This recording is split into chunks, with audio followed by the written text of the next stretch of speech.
ہم نے ان کی سزا میں ان ظالموں پر آسمان سے عذاب نازل کیا۔ صدق اللہ العظیم۔ شکر الحمدللہ، یہ ابھی ہم نے سورہ بقرہ کے 6 رکوع کا ترجمہ پڑھا اور اب ہم اس کی تشریح پڑھیں گے۔ فرعون مصر کا بادشاہ تھا جہاں بنی اسرائیل بڑی تعداد میں آباد تھے اور فرعون کی غلامی میں دن گزار رہے تھے۔ فرعون کے سامنے کسی نجومی نے یہ پیشن گوئی کر دی کہ اس سال بنی اسرائیل میں ایک شخص پیدا ہوگا جو اس کی بادشاہی کا خاتمہ کر دے گا۔ یہ سن کر اس نے یہ حکم دیا کہ اسرائیلیوں میں جو کوئی بچہ پیدا ہو اسے قتل کر دیا جائے، البتہ لڑکیوں کو زندہ رکھا جائے تاکہ ان سے خدمت لی جا سکے۔ اس طرح بہت سے نوزائیدہ بچے قتل کیے گئے، اگرچہ حضرت موسیٰ علیہ السلام اسی سال پیدا ہوئے، مگر اللہ تعالیٰ نے ان کو محفوظ رکھا۔ اس کا مفصل واقعہ سورہ طٰہٰ اور سورہ قصص میں خود قرآن کریم نے ذکر فرمایا ہے۔ اس کا واقعہ بھی مذکورہ بالا 2 صورتوں میں تفصیل کے ساتھ آئے گا۔ حضرت موسیٰ علیہ السلام سے اللہ تعالیٰ نے یہ وعدہ فرمایا تھا کہ وہ کوہ طور پر اگر 40 دن اعتکاف کریں تو انہیں تورات عطا کی جائے گی۔ چنانچہ حضرت موسیٰ علیہ السلام کوہ طور پر تشریف لے گئے۔ ان کی غیر موجودگی سے فائدہ اٹھاتے ہوئے سامری جادوگر نے ایک گائے کا بچڑا بنایا اور بنی اسرائیل کو اسے معبود قرار دینے اور اس کی عبادت کرنے پر آمادہ کر لیا، اور اس طرح وہ شرک میں مبتلا ہو گئے۔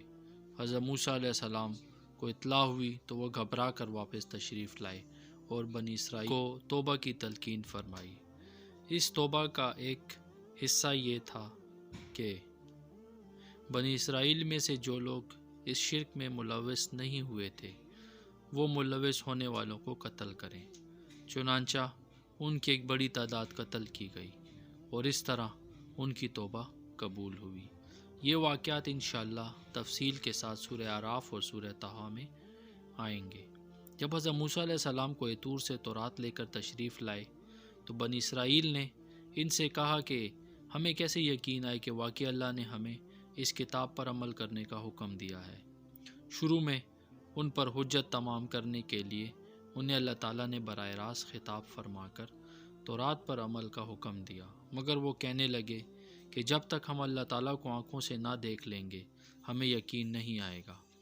ان کے اس گستاخانہ طرز عمل پر ایک بجلی کے کڑکے نے انہیں آ گھیرا اور وہ بعض روایات کے مطابق مر گئے اور بعض کے مطابق بے ہوش ہو گئے۔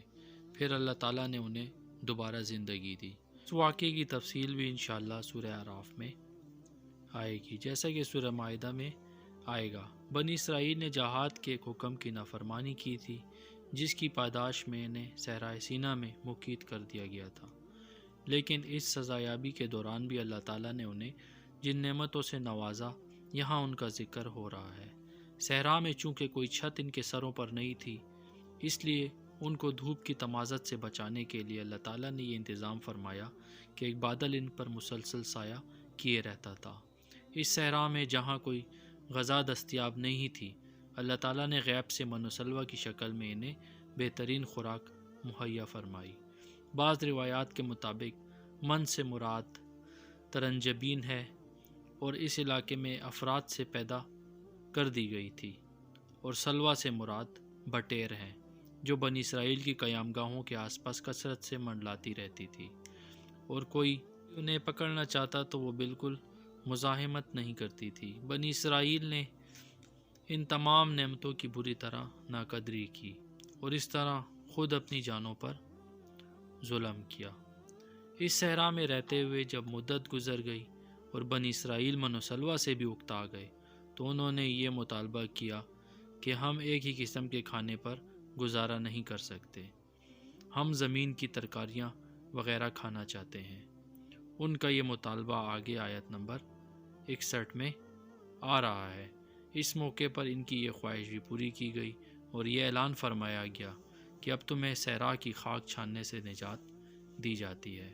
سامنے ایک شہر ہے، اس میں چلے جاؤ، لیکن اپنے گناہوں پر ندامت کے اظہار کے طور پر سر جھکائے ہوئے اور معافی مانگتے ہوئے شہر میں داخل ہونا، وہاں اپنی رغبت کے مطابق جو حلال غذا چاہو کھا سکو گے۔